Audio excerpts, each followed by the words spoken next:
Karibu mtazamaji wetu, kama ni mara yako ya kwanza kujiunga nasi Mswati Media, usisahau kubonyeza alama ya subscribe press bell ili uwe wa kwanza kupata taarifa zetu za michezo. Tunakuangazia taarifa za usajili kunako klabu ya Wekundu wa Msimbazi Simba, ambao wako mbioni kumsajili mchezaji Agi Basiara, raia wa DRC Congo, anayekipiga kunako klabu ya Maniema Union.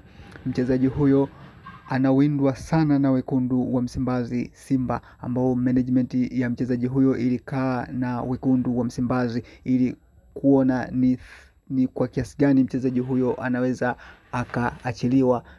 Hivyo management ya mchezaji huyo iliwasilisha ya kwamba kama Simba wakipeleka ofa ya milioni 390 wanaweza wakamchukua mchezaji huyo na akatumika msimu ujao katika ligi ya NBC Premier League. Hivyo ikumbukwe Simba wanahitaji saini ya mchezaji huyo ili kuongeza makali katika eneo la kiungo mshambuliaji, ambapo kwa sasa yuko Jean Chazi ao pale Simba Sport Club. Hivyo basi, ndugu mtazamaji wetu, endelea kubaki nasi kwa kubonyeza alama ya subscribe ili uweze kujua mchezaji huyo Agi Basiara atasaini nao kwa Wekundu wa Msimbazi Simba au ataendelea kubaki katika klabu hiyo ya Maniema Union, au ni wapi ataelekea. Endelea kubaki nasi kwa kubonyeza alama ya subscribe.